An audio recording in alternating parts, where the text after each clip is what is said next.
क्यों आज हर गली में, हर घर में इसके नाम का गुणगान किया जाता है?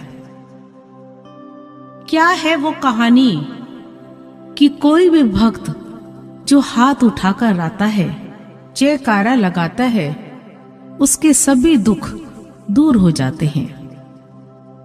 बात शुरू होती है कुरुक्षेत्र में हुई महाभारत की लड़ाई से। इधर कौरव, इधर पांडव। कौरवों के साथ सारी सेना खड़ी थी और पांडवों के साथ बस कन्हैया जी। कौन है खाटू श्याम? भीमसेन के पौत्र लाडले, अहिलावती के लाल हैं ये। नाम था बर्बरीक, जो बाद में जाकर बने खाटू श्याम। पर कैसे? 14 बरस की आयु में इन्होंने भोले की घोर तपस्या की। खुश होकर भोले जी ने वरदान में इनको 3 तीर दिए और कहा कि अब तेरे जैसा शक्तिशाली और कोई ना होगा। तू एक ही तीर में तीनों लोगों को जीत सकता है। तभी से मेरे बाबा का एक जयकारा, 3 बाणधारी की जय। पर साथ ही भवानी मां ने एक वचन मांग लिया कि तू हमेशा हारे का साथ देगा। जो हार के तेरे दर पर आएगा उसे कभी खाली नहीं लौटाएगा। तभी से मेरा बाबा ये वचन निभाता आ रहा है। जो हार के दर पर आता है, हाथ उठा के जयकारा लगाता है, फिर बाबा उसे जरूर जिताता है।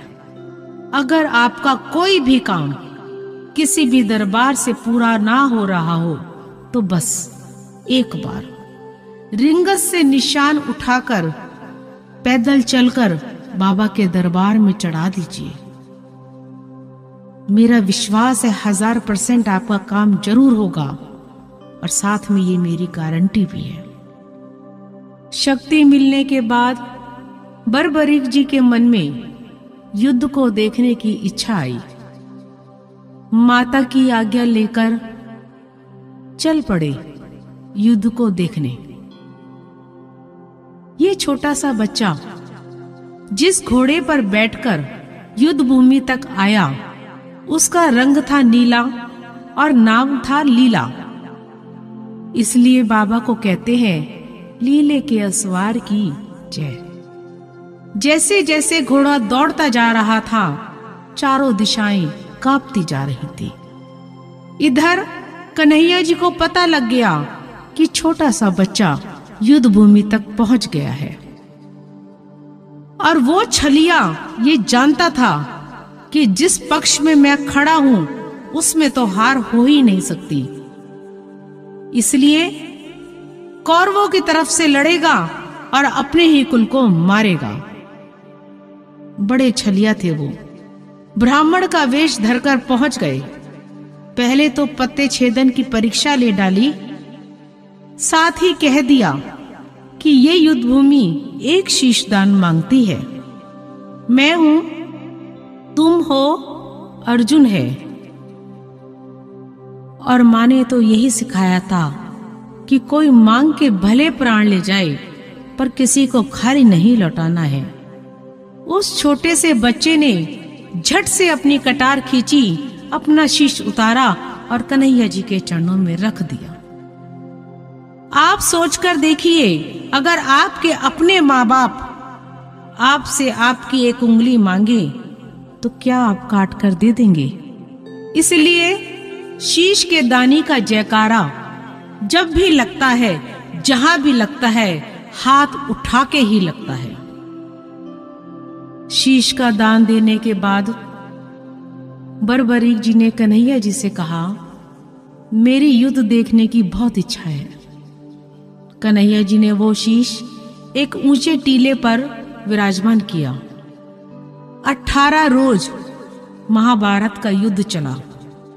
युद्ध जीत लेने के बाद सबके मन में एक भ्रम, एक अहंकार कि युद्ध मेरे कारण जीता गया है। युधिष्ठिर बोला, मैं ही मैं। अर्जुन बोला, मेरे ही तीर। और भीम बोला, मेरी ही गदा। कन्हैया जी ने कहा, मैं कुछ नहीं जानता कि ये युद्ध कैसे जीता गया। ये ऊंचे टीले पे जो शीश का दानी बैठा है, इसने युद्ध का सारा नजारा देखा है। और जब शीश के दानी से पूछा गया कि ये युद्ध कैसे जीता गया, उन्होंने सिर्फ एक ही बात कही कि पूरी युद्ध भूमि में मुझे कुछ नहीं दिखाई दे रहा था। जहां भी दिखाई दे रहा था, कन्हैया जी का सुदर्शन चक्र दिखाई दे रहा था। और अब सुनिए बाबा श्याम कैसे बने। खुश होकर कन्हैया जी ने अपनी 16 कलाओं में से 4 कलाएं बाबा श्याम को दी और कहा, मैं द्वापर का श्याम, तू कलयुग का बाबा श्याम। जो मैं पहनूंगा वो तू पहनेगा। कलयुग में घर घर में तेरे नाम का डंका बजेगा।